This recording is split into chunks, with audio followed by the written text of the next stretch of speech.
keep private. Their editing is possible, but maybe you could just send an email with a question if you want to remain completely anonymous. All right, Thank you. thank you. Very happy and pleased to introduce you to Ashley Pudas, Humane Agent with the Animal Humane Society. She's been serving the Central Territory of Minnesota, responding to complaints of animal abuse and neglect. She has 4 years experience investigating the AHS's animal welfare cases and career experience as an animal control officer in Minneapolis. She is specialized in training in cockfighting investigations and animal hoarding. She conducts presentations on animal welfare and animal hoarding for the community and law enforcement. Hello, I'm Ashley. Don't know how else to start after that. I'm not used to hearing about myself. So we'll just go ahead and we'll dive right in here. Today we're going to be talking about animal hoarding, the issues and harmful effects, and we're going to talk about the differences in animal hoarding, as there is more than one type. Once again, I am with the Animal Humane Society Humane Investigations Department, where we investigate reports of animal abuse and neglect. A little bit of my bio here that we just went through. 6 years as a Minneapolis animal control officer. I have a degree as a veterinary technician, which is where I started my career. I also have certification in hoarding disorder, how to recognize and work with, and then nationally certified through the National Animal Control Association. A little bit about Humane Investigations background here. This is our 2021 numbers. Each year we get approximately 1,800 calls for assistance. We formally opened 972 of those. Out of dogs and cats, we investigated 3,273. 2,477 animals were horse and farm animals, and a total of 525 animals were seized or removed from properties. Animal hoarding. So what is it exactly? It's not just one of these things. It's typically a multiplier of these. But you can have just one, but typically you're going to see, a handful of them. So it's the accumulation of animals that has overwhelmed the person's ability to provide the minimum care standards required by law. And that can look like nutrition has been depleted, the sanitation has gone down, shelter is inappropriate, lack of veterinary care, and lack of socialization. So we'll go a little bit deeper into each one of these. So nutrition, what do we look for when we see lack of nutrition? Typically no food or water, or it could be an insufficient amount of food for the number of animals within the household. Malnourishment or starvation, and that could be a small portion of the population or the population in its entirety. So if you're starting to see 1 or 2 of the animals, you looking skinny like this, then there's chances are there's going to be more. You just have to evaluate each animal within that population to determine the severity. This can also obviously result in death. Obviously, we know if you are not fed and watered, you will not survive very long. So in high populations of animals, it's not uncommon for a small portion of that to be deceased, whether it's they were unable to get to the food or the water, whether it's being bullied away, whether they're not provided it entirety, or simply just because they aren't able to access it.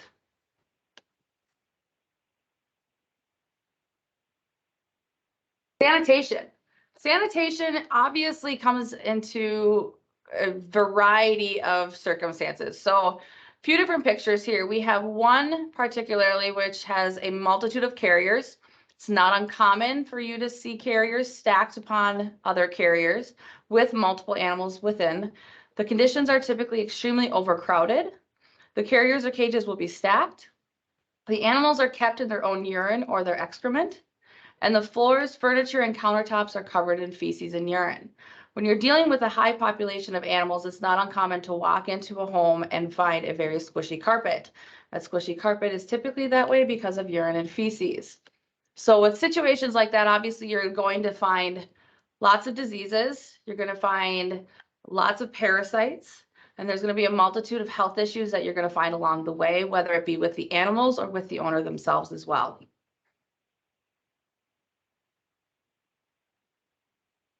Shelter. Now, depending on if it's inside a home or outside of a home can really make a difference. These obviously we can see are outside of the home. So with this one, they have exposure to the elements and they're lacking that proper housing. A lot of times you'll find this more in breeder situations when they're outside, and we'll go a little bit deeper into the rescue exploiter differences a little later on here. But with these, as you can see, there's a multitude buildup of garbage, trash, and dangerous to the animals themselves, improper housing that they're unable to reach or unable to fully get into. And then also they are not able to retain their body heat. So it is not uncommon when you have an outdoor situation to find deceased animals along the way. Inside the home could be a variety of things. It could be a lack of air circulation. It could be the fact that they have inside and outside access, so you might not see as much disease in there. The air quality, obviously a high number of cats is going to produce a high amount of ammonia as well. So the air quality is going to be very poor, which could lead to respiratory issues in the animals and the owners. Veterinary care. So going back to what I had said with the shelter inside the home, obviously you're going to have some upper respiratory issues if you do not have a sanitary home, which is going to lead to upper respiratory issues, parasites, severe matting, urine scalding, as well as illness. And here we talked a little bit about that upper respiratory and what that is. It's very commonly seen in cats and dogs. It's known as kennel cough. I'm sure you're all familiar with that. We've all heard that a time or two. Upper respiratory can present itself, crusty eyes, sneezing, completely crusted over eyes or nose so they are unable to breathe or see. It can also present in severe cases as pneumonia resulting in death.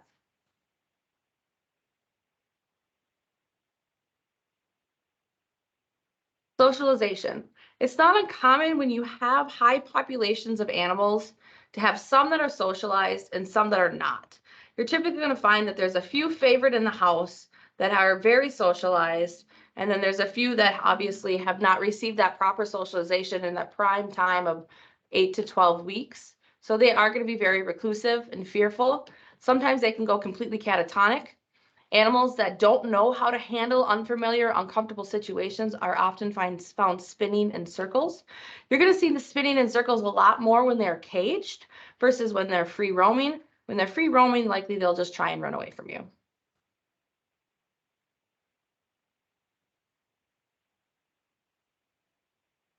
So I mentioned earlier that there's different types of animal hoarding. So we're going to look at each one of these individually. We have the overwhelmed caregiver, the rescuer, and the exploiter.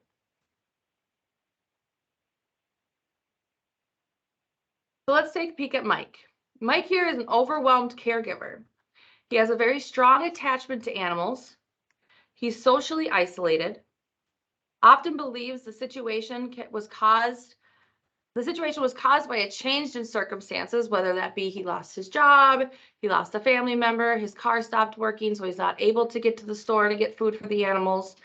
And they typically have few issues with authorities and are willing for someone to intervene. Now, being able to identify what type of animal hoarding you are dealing with is going to help you determine which route to take in dealing with the situation. In a situation like Mike, where he's an overwhelmed caregiver, the best way is kind of slow and steady. If you try and remove everything immediately, you're going to traumatize the situation even worse. And therefore your recidivism is going to be 100%. You're not going to have a chance to have Mike recover from what he's just gone through. So these types of cases, we typically try and work with that owner to remove it 1, 2, maybe 3 at a time and have it be on their time, their choice. They decide which animals that they're willing to part with first. If there are some animals that are more sick and some animals that are more healthy, I will obviously push for those sicker ones to be removed first, as they are going to be my main priority to get out of the house.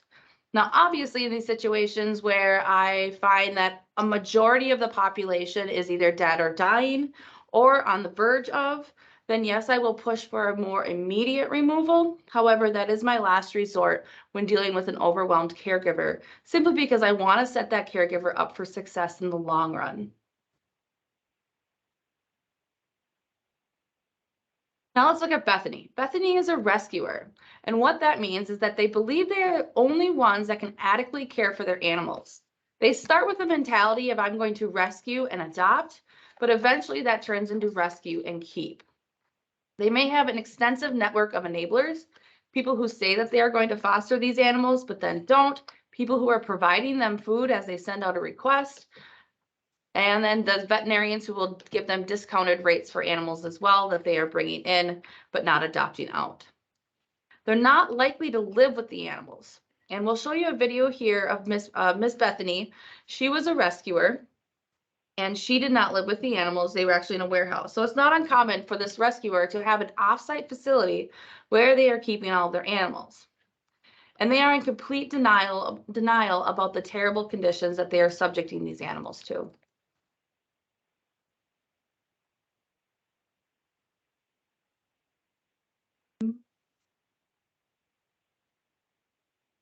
We have sound.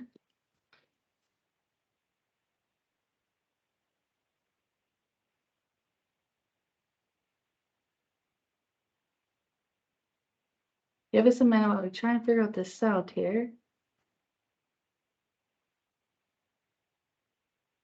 Make video is on. Do I have to turn my sound up or mute it? Yeah, try that. Okay, you want to mute yours so it doesn't echo? Yep.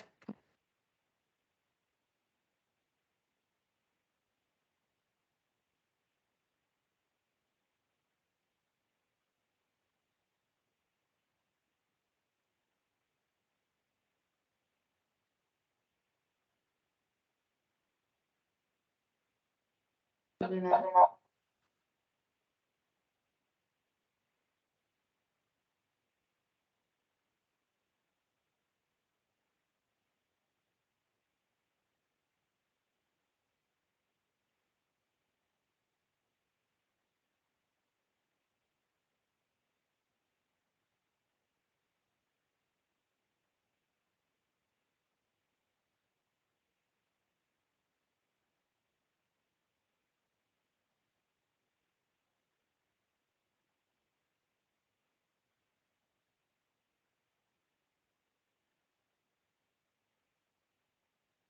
Do that. No, it hasn't been mine.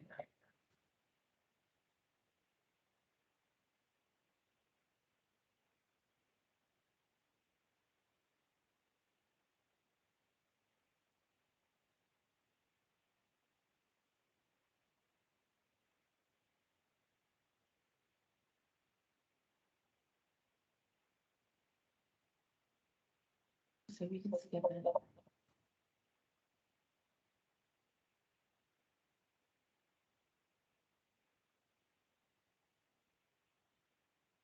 Not sure how to fix that one. Okay. If you gave us a synopsis. Yeah, I'll give you a synopsis. So I'll play it so you guys can see the images and explain what's going on. So this was a case that we received of a rescuer named Bethany. She housed all of her animals within this warehouse. It took several years for anybody to really understand what was going on in that warehouse. The neighbors of the warehouse had noticed the smells, never really heard dogs, never saw dogs, kind of always smelled like wet dog and dog feces, but never had reported anything. So the city got involved once they got a complaint, went out, saw what was happening, and then they contacted us for assistance. And we removed, what was it, 40 dogs, 40 dogs from this property. They were living in deplorable conditions. And the animals were removed, and Bethany was arrested. And then we went through the litigation of the charging. So this is a good example of what a rescue situation might actually look like. And this obviously is going to be dealt with in a very different manner than your overwhelmed caregiver. This situation is one that typically does not have the slow and steady pace that you do give the overwhelmed caregiver. This is a situation where you act on immediately and remove the animals, as that owner is going to be in complete denial of what is going on and very unlikely to rectify the situation on her own. And as you can see, this is her website, and this is what she claims to do. And she claims that all of her animals were housed in temporary foster homes, which clearly was not true because we found them in the warehouse.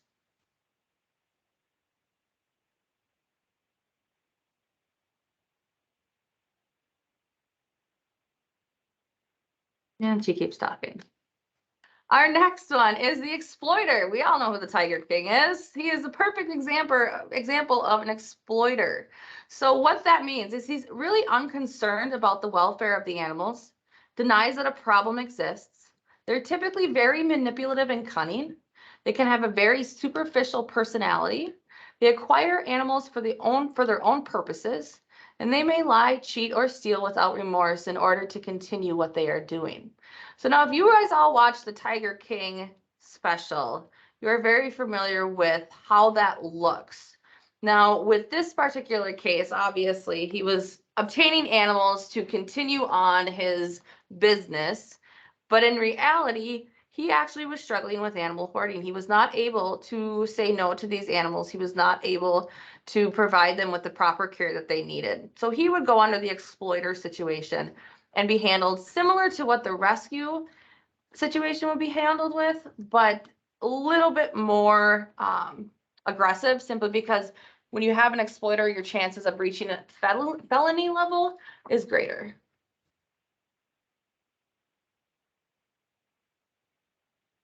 So who hoards animals? So these are all statistics. I am not talking well today. I apologize. The typical animal hoarding situation involves women, and it's typically ages 50 through 59. And they can be any age, gender, or race. It doesn't matter. This is just statistically what has been seen. 50% of them live alone. Hoarding can get worse over time. Typically gets more intense by retirement age. Some live very deceptively normal lives. We've had hoarding situations where they were a lawyer, where they were the local city council member, they were, the local gas station clerk. It doesn't really matter. Obviously, as you guys know, hoarding is not picky as to who it inflicts. Many present as sanctuaries or rescue groups as well. Approximately 250,000 animals per year are victims of hoarding. The most common victims are cats, and that's because they are very easily to obtain and they breed relatively quickly. A typical case involves around 40 animals, and on average, 80% of the animals on scene usually are dead or dying. So what is the cause? So genetics account for 50% of animal hoarding. Typically, it is a family member starts hoarding and it is learned. It is a learned behavior. There are compulsive caregiving traits as well, and it's thought to begin during childhood. Social phobia or generalized anxiety are typically present as well, and it's a complicated mix. It's not just one factor.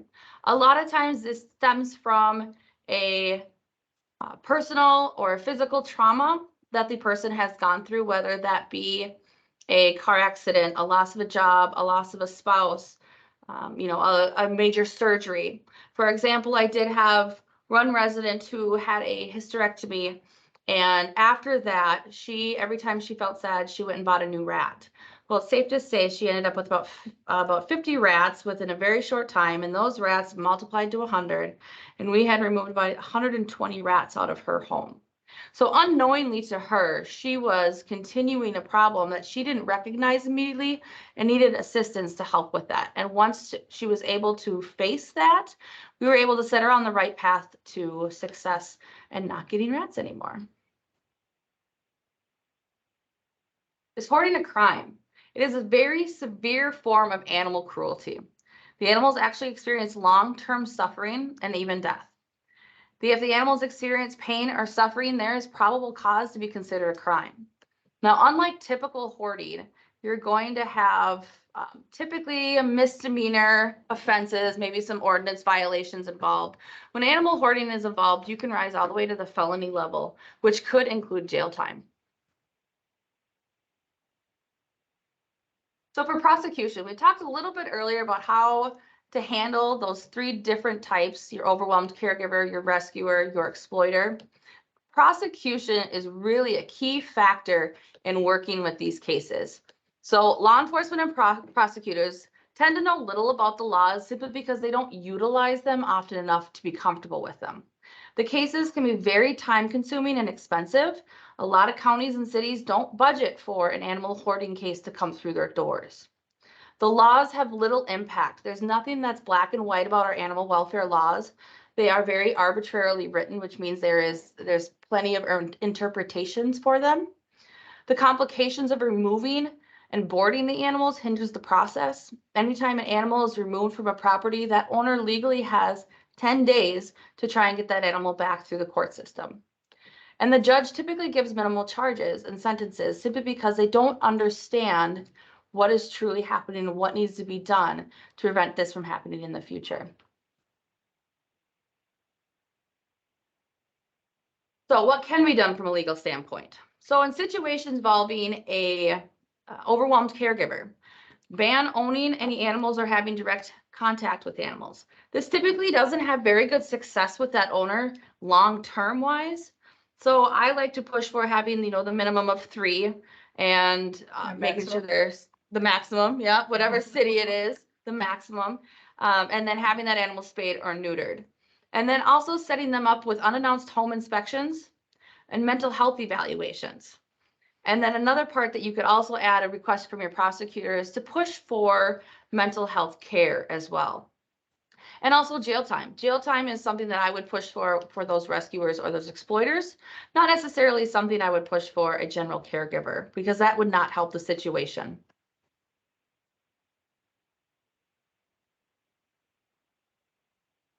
So your psychological and social factors. So there's a sense of responsibility to protect the animals from the society.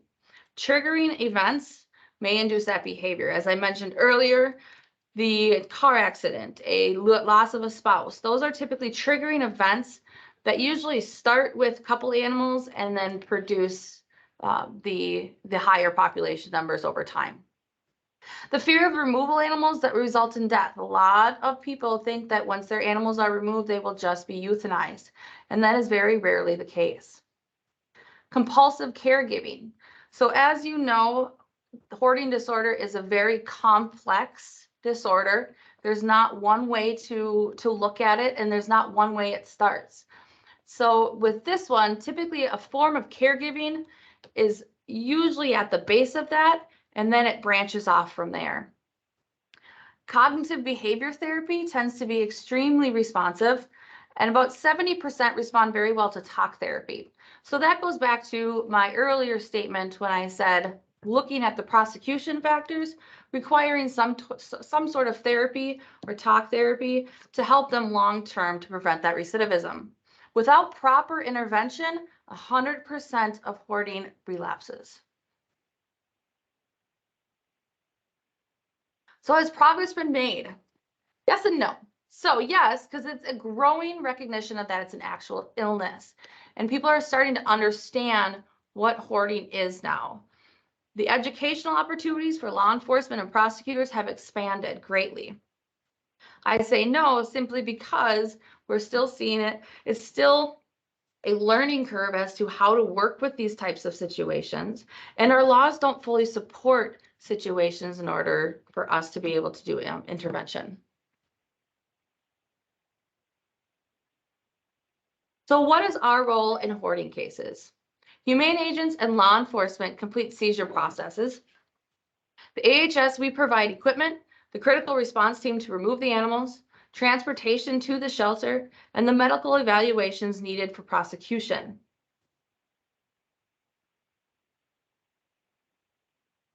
There's other agencies that offer assistance as well. City and health officials that intervene when hazard to health and safety, law enforcement, mental health authorities, social services, child protection and adult protection, as well as the Minnesota Hoarding Task Force as a wonderful resource.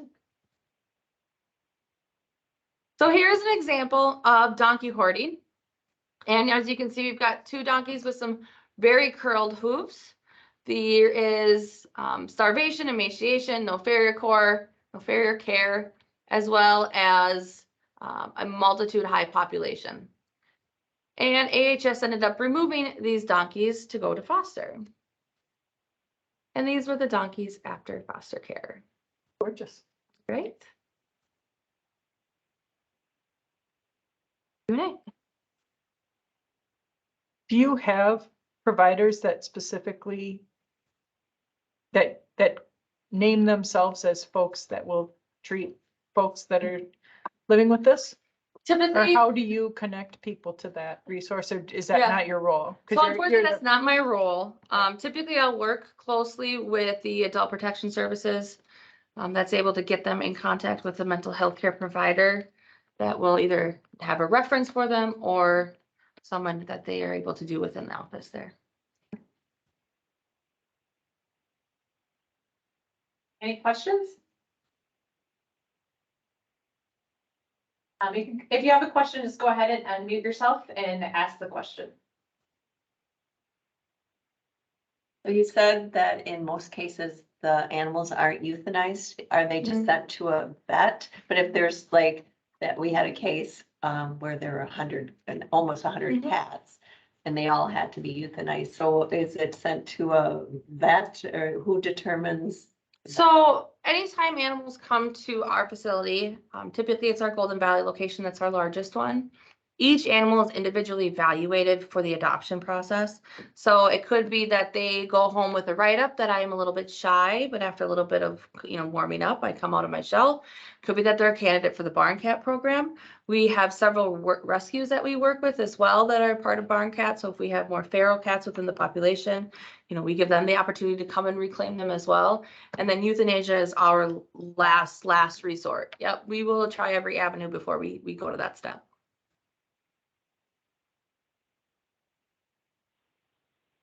It depends on who gets their hands on it. Oh, sorry, Tim, go ahead. Just have a quick one. Is there any volunteer opportunities available? So there is. So if you actually go to our website, which is www.animalhumanesociety.org, you can follow the link there and see what volunteer positions are available. We have everything from dog walking to cat cuddling to vet services. We have a wide variety of volunteer opportunities. Okay, and so What animal are the humane. commitments like for those? Can you go in one time, or do you need to go in on? There is a time commitment. What that is off the top of my head, I That's don't okay. know. I don't Sure, work with the it volunteer says on- department very often.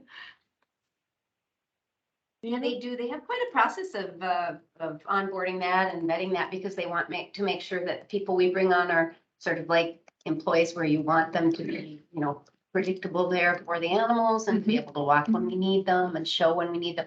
But we do, I think there's a minimum of maybe 16 years old, and under that, we generally don't have for volunteers, but once they reach 16 or 17. And you sign up for like scheduled shifts. So it's not just a come in when you have time thing. Well, it used to be. So It used to be, yep, And it it was used to nice. be. It Go was walk a dog. nice until we had like 8 volunteers for 1 hour and then 0 for the next 2. Yeah, I gotcha. I just have one more follow-up question for the slow and steady kind of approach. When you do that, do you have do you kind of just talk someone through that and kind of work with them to acknowledge that an animal like has to go and then you'll be back? Or do you have a way you do that, or does that kind of change Yeah. per person? It changes per person. It's really how I feel about my relationship with that person and how quickly I can build that trust with that person. Because obviously everybody's going to be very different. But yes, it typically will start off with a conversation, getting them to at least recognize that the animals that they have might be a little bit over their capacity to care for. If I go in there and everybody is relatively healthy, I might see a little bit of sneezing here and there, but everybody's looking good weight wise. I haven't really seen anything that was, on the verge of dying. I do like to take it slow and steady to gain that person's trust and work with them. And then typically it's a couple of visits with them to get them okay with the point of doing what we call serial surrenders, which then makes them set up an appointment with our helpline. They are the ones picking the animals that they are bringing into our shelter and surrendering them through our normal surrender process. They are prioritized though. But yeah, they bring it in, they sign the paperwork, they make the choice to do that. And then over that time, and that could take, depending on the amount of animals, that could take up to 6 months to a year before we finally get them down to a specific number. And then at that point, once they're consistently working with our pet helpline to make those appointments, then I usually will step back. And the only time I'll step back in is if they stop showing or they have questions or they have problems and they want me to deal with it instead of dealing with another person because they've already built that trust with me. Sure. So that's, the slow and steady is what I prefer to do. But obviously that doesn't work 100% of the time. Yeah, no, nice. No, thanks. How many officers are on your? There's Team. 3 of us for the whole state. So we have a north agent, a central agent, which is what I am, and then a south agent. How many do you need? A lot more. And I what's, alone work 25 counties. and where's your funding? So we're a nonprofit. So it comes from Animal Humane Society, whether that be our general fundraising efforts, whether that be, a push on one of our cases, whether that be a big donor, so they have their ways of doing their fundraising for us. Sure. Yeah. But And we walk no for money from the animals. state. Nope, no money from the And state. you don't want it from the state, because then you have to Yep, we are a Follow 501c3 their nonprofit guidance. organization. Yep. on things and, Yeah. okay. And we're looking at options too. I'm sorry, my name's Paula, but we're just looking at options to try and supplement that with other concepts like volunteer kind of core that people that can go out, to the northern part of Minnesota, for example, and just scout out a case that may or may not need the attention of an agent.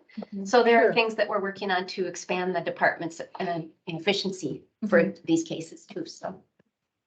You were mentioning that also that the prosecution is hard, or some things are hard because the laws written aren't really very clear. So it's not really clear. I mean, if you really break it down in this, when you get into those small town counties, which is typically where you see a lot of hoarding because they have the opportunity, it's quiet, they can isolate themselves. So you see that out in the more rural areas. Usually the judge knows the person, they've known them for 20 years and they don't want to send them to jail. So a lot of times prosecution is kind of diverted and it's kind of passed off. Well, if she's willing to fix the problem, then let's just let it be. Well, that's not really going to fix the problem long term. So, the constant, home inspections, checking up on them, making sure that they're going to therapy, and really doing those steps that they need to do to tackle why this started and prevent themselves from doing it again in the future is what's important. So prosecuting, not to send them to jail, but prosecuting to Right. make sure that they're getting that Follow help that and they have that plan to follow. Yeah. Right. So if they're not, do you have any recourse? Then is it difficult? So it can be very difficult.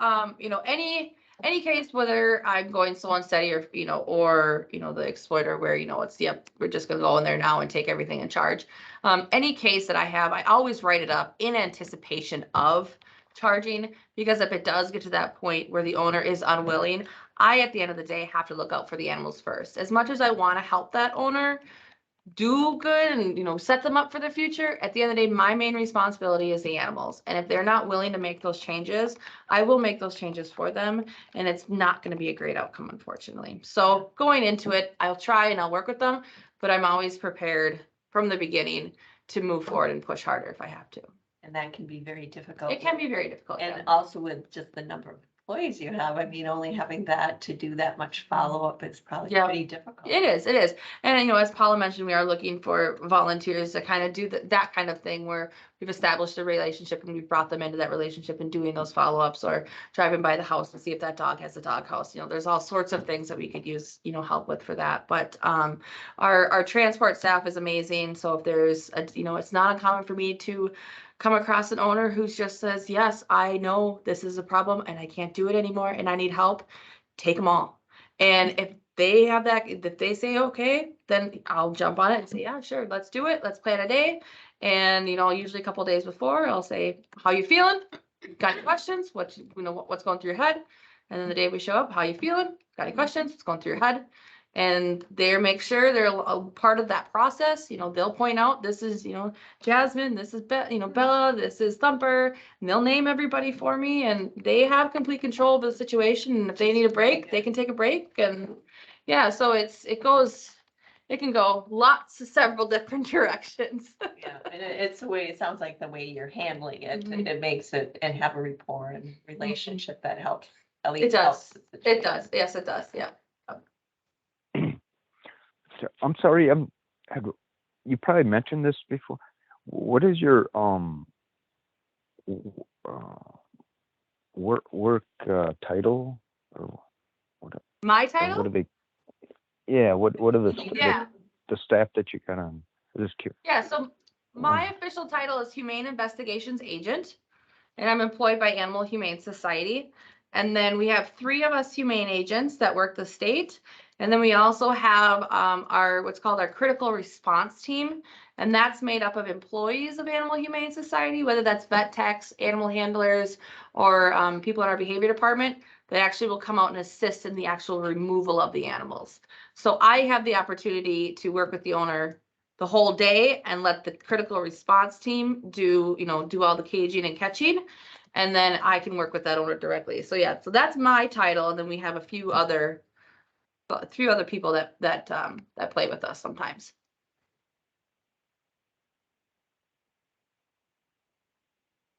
Well, thank you. Anybody else have any other questions before we wrap up? Oh, that's great. Thank you. Thank you so much for bringing your knowledge to us today. Yeah. And it's just the tip of the iceberg, and animal hoarding is very in-depth and obviously has a million different varieties and variances that can come into play. And if you have any questions, feel free to give me a jingle. Sure. And you're the enforcement side, and I think what we need to also get more, just as an advocate for people who are living with this, we need more pathways to get to therapists that are willing to work with this condition, which is the same with hoarding. It's really challenging. Right. So, and if you come across a situation where, you have some animal hoarding that's involved and you want to do the slow and steady race, you don't have to necessarily get me involved. You can just reach out to me. I can start a case up and get you connected with the pet helpline and start that serious surrender process. Because I know sometimes the uniform can be very, very scary. And I want to respect that to some extent. But if you guys feel that, obviously they're not sticking with it, then yes, I'm more than happy to jump in and be that side of it. But yes, if you want to use me as your avenue to get them to start surrendering animals, I'm more than happy to do that too. sure. And we don't provide any direct services. We're education, advocacy, and networking. So thank you for being part of our networking and helping those who help people get to the services that they need. Thanks so much for coming today. Thanks for having us again. Yeah. All right. So go ahead and stop the recording. We're going to proceed with the